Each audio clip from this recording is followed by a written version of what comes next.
जब भी हम किसी मंदिर में जाते हैं तो हमारी नज़र सबसे पहले भगवान की मूर्ति पर जाती है। हम हाथ जोड़ते हैं, प्रार्थना करते हैं और फिर बाहर आ जाते हैं। लेकिन क्या आपने कभी सोचा है, मंदिर का सबसे अंदर वाला हिस्सा इतना छोटा, शांत और रहस्यमय क्यों होता है? उसे गर्भगृह क्यों कहा जाता है? क्यों वहाँ कम रोशनी रखी जाती है और क्यों वहाँ हर किसी को जाने की अनुमति नहीं होती? और क्यों प्राचीन मंदिरों का पूरा निर्माण उसी छोटे से कमरे के आसपास किया जाता था? दोस्तों, आज की इस वीडियो में हम जानेंगे गर्भगृह का इतिहास, उसका आध्यात्मिक रहस्य, उसका वैज्ञानिक पक्ष और वह बातें जो शायद आपने पहले कभी नहीं सुनी होगी।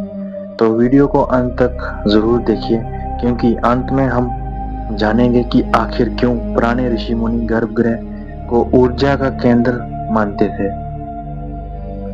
चलिए वीडियो को शुरू करते हैं। सबसे पहले समझते हैं गर्भगृह शब्द का असली अर्थ क्या है। गर्भगृह दो शब्दों से मिलकर बना है, गर्भ और गृह। गर्भ का अर्थ होता है वह स्थान जहाँ से जीवन की शुरुआत होती है, और गृह का अर्थ है घर या कक्ष। यानी गर्भगृह का अर्थ हुआ वह पवित्र स्थान जहाँ से आध्यात्मिक ऊर्जा उत्पन्न होती है। प्राचीन भारत में मंदिर सिर्फ पूजा करने की जगह नहीं है, वे ध्यान, ऊर्जा, ज्ञान और आत्मिक शांति के केंद्र माने जाते थे। इसलिए मंदिर का सबसे महत्वपूर्ण भाग गर्भगृह होता था। पूरा मंदिर उसी के चारों ओर बनाया जाता था। आप समझते हैं गर्भगृह हमेशा सबसे अंदर क्यों होता है? अगर आपने पुराने मंदिर देखे हों तो आपने महसूस जरूर किया होगा कि गर्भगृह तक पहुंचने के लिए कई द्वार और मंडपों से होकर गुजरना पड़ता है। ऐसा सिर्फ वास्तुकाल के लिए नहीं था, इसके पीछे एक गहरी सोच थी। जैसे जैसे व्यक्ति मंदिर के अंदर जाता है, वैसे वैसे बाहरी दुनिया का शोर पीछे छूटता जाता है। धीरे धीरे मन शांत होने लगता है और अंत में जब व्यक्ति गर्भगृह तक पहुंचता है तो उसका ध्यान सिर्फ भगवान पर रह जाता है। यही कारण है कि गर्भगृह मंदिर का सबसे शांत हिस्सा होता था। अब समझते हैं गर्भगृह में अंधेरा क्यों रखा जाता है। अब सवाल आता है, आखिर गर्भगृह में इतना कम प्रकाश क्यों होता है? दोस्तों, प्राचीन ऋषियों का मानना था कि अधिक रोशनी मन को भटकाती है। जब आसपास अंधकार होता है तो मन भीतर की ओर जाने लगता है। इसलिए गर्भगृह में सिर्फ दीपक या हल्की रोशनी रखी जाती थी, ताकि भक्त का पूरा ध्यान भगवान की मूर्ति पर केंद्रित रहे। आज भी कई प्राचीन मंदिरों में गर्भगृह लगभग अंधेरे में ही होते हैं, और जैसे ही दीपक की रोशनी मूर्ति पर पड़ती है, एक अलग ही दिव्य अनुभव महसूस होता है। और इस तरह की एक साधना विज्ञान भैरव तंत्र में भी जो 112 विधियां, उनमें से एक विधि ये भी है कि अंधेरे में ध्यान करने की। तो ये गर्भगृह में इसलिए भी अंधेरा रख जाता है क्योंकि ये भी उन विधियों में से एक मानी जाती है। अब समझते हैं क्या गर्भगृह ऊर्जा का केंद्र होता है। कई लोग मानते हैं कि गर्भगृह सिर्फ एक कमरा नहीं बल्कि ऊर्जा का केंद्र होता है। पुराने मंदिरों का निर्माण विशेष गणनाओं के आधार पर किया जाता था। कहा जाता था कि मंदिरों के नीचे कुछ विशेष धातुएं और पत्थर लगाए जाते थे जो वातावरण की ऊर्जा को संतुलित करते थे। कुछ मंदिरों में मूर्तियों की स्थापना भी विशेष मंत्रों और विधियों से की जाती थी। इसे प्राण प्रतिष्ठा कहा जाता है। जो कि आपने ये शब्द काफी बार सुना होगा। जब भी कोई नया मंदिर बनता है तो उसमें मूर्ति रखने से पहले आपने जरूर सुना होगा कि वहां पे प्राण प्रतिष्ठा, मूर्ति की प्राण प्रतिष्ठा कर रहे हैं। मान्यता है कि प्राण प्रतिष्ठा के बाद मूर्ति सिर्फ पत्थर नहीं रहती, बल्कि उसमें दिव्य चेतना स्थापित हो जाती है। इसलिए गर्भगृह को मंदिर का सबसे शक्तिशाली स्थान माना जाता है। अब बात करते हैं गर्भगृह इतना छोटा क्यों होता है। आपने ध्यान दिया होगा, गर्भगृह अक्सर बहुत छोटा होता है, ना कि बहुत बड़ा। ऐसा इसलिए क्यों?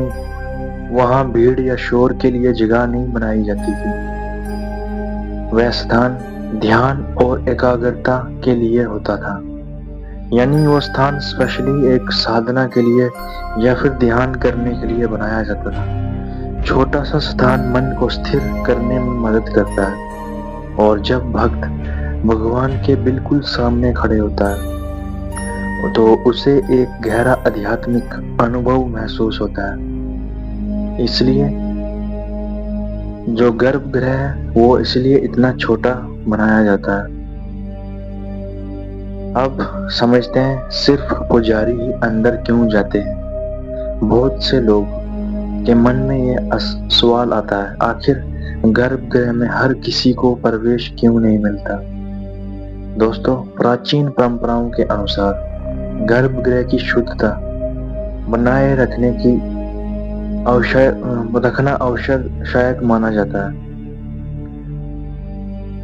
क्योंकि वहां लगातार मंत्र, पूजा और ऊर्जा साधना होती थी। इसलिए कुछ नियम बनाए गए। हालांकि अलग अलग मंदिरों की परंपराएं अलग होती हैं। कुछ मंदिरों में भक्त गर्भगृह तक जा सकते हैं और कुछ में नहीं।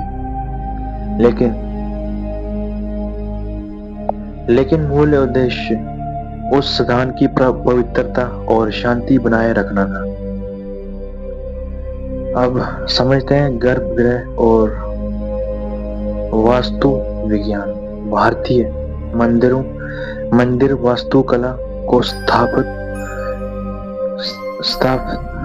स्थापत्य वेद से जोड़ा जाता है।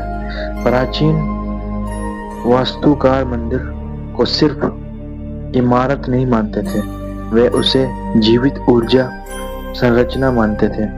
गर्भगृह का स्थान, दिशा, आकार, ऊंचाई सब कुछ गणनाओं से तय किया जाता था। अधिकतर मंदिरों में गर्भगृह ऐसी दिशा में बनाया जाता था जहां सूर्य की पहली किरण विशेष समय पर मूर्ति पर पड़े। आपने ऐसे बहुत से मूर्तियां देखी होंगी मंदिरों में जिन पे सबसे पहले सूरज की किरण सबसे पहले उस मूर्ति पर पड़ती है। आज भी भारत में कई ऐसे मंदिर हैं जहां साल के खास दिनों में सूर्य की किरण सीधे गर्भगृह तक पहुंचती है। यह प्राचीन भारतीय ज्ञान का अद्भुत उदाहरण माना जाता है। अब समझते हैं प्राण प्रतिष्ठा क्या होती है। जब मंदिर में नई मूर्ति स्थापित की जाती है तो विशेष मंत्रों और अनुष्ठानों द्वारा उसमें प्राण स्थापित किए जाते हैं। मान्यता है कि इसके बाद वह मूर्ति केवल पत्थर नहीं रहती, बल्कि वह पूजा और ध्यान का जीवित केंद्र बन जाती है। इसलिए गर्भगृह को अत्यंत पवित्र माना जाता है। अब समझते हैं घंटियों की आवाज और गर्भगृह को। मंदिर के प्रवेश करते समय घंटी क्यों बजाई जाती है? कहा जाता है कि घंटी की ध्वनि मन को वर्तमान क्षण में ले आती है। जब व्यक्ति घंटी बजाकर गर्भगृह की ओर बढ़ता है तो उसका ध्यान बाहरी दुनिया से हटने लगता है। या ऐसे मानो कि जो हर व्यक्ति जो ओवर थिंकिंग करता है, तो जब वो जोर से घंटी की आवाज बजाता मंदिर में जाने से पहले तो उसका सारा ध्यान उस आवाज पे चला जाता है, जो फ्रिक्वेंसी, उस फ्रिक्वेंसी पे उसका पूरा ध्यान चला जाता है। जो आवाज आती है उसके साथ उसकी सारी ओवर थिंकिंग खत्म हो जाती है, सारे विचारों से हटके वो अपना ध्यान मंदिर की ओर रखता है। कुछ लोग मानते हैं कि घंटी की कंपन वातावरण को सकारात्मक बनाती है, इसलिए लगभग हर प्राचीन मंदिर में घंटियां लगाई जाती हैं। क्या गर्भगृह ध्यान के लिए बनाया गया था? कई विद्वानों का मानना कि प्राचीन मंदिर ध्यान केंद्र की तरह कार्य करते थे। गर्भगृह की शांति, मंत्रों की ध्वनि, दीपक की लो और धूप की सुगंध, ये सभी चीजें मन को शांत करने के लिए उपयोग की जाती थी। इसलिए मंदिर में प्रवेश करते ही अलग अनुभव महसूस होता है। दक्षिण भारतीय मंदिरों का रहस्य। दक्षिण भारत के कई प्राचीन मंदिरों के गर्भगृह बेहद विशेष तरीके से बनाए गए हैं। कुछ मंदिरों में अंदर तापमान बाहर से अलग महसूस होता है। कुछ जगहों पर ध्वनि की गूंज भी अनोखी होती है। ये सब प्राचीन वास्तुकला और ध्वनि विज्ञान का हिस्सा माना जाता है। अब बात करते हैं, क्या गर्भगृह सच में ऊर्जा देता है? इस प्रश्न का उत्तर हर व्यक्ति अपनी आस्था के अनुसार देता है। कुछ लोग इसे आध्यात्मिक अनुभव मानते हैं, कुछ इसे ध्यान और वातावरण का प्रभाव कहते हैं। लेकिन एक बात लगभग हर भक्त महसूस करता है, गर्भगृह के सामने खड़े होकर मन कुछ क्षणों के लिए शांत जरूर हो जाता है, और शायद यही उसकी सबसे बड़ी शक्ति है। तो दोस्तों, अब आप समझ गए होंगे कि गर्भगृह सिर्फ मंदिर का एक कमरा नहीं है, वह मंदिर का हृदय है, ऊर्जा का केंद्र भी है, शक्ति का शांति का स्थान भी है, और वह जगह है जहां इंसान कुछ क्षणों के लिए खुद से जुड़ने की कोशिश जरूर करता है।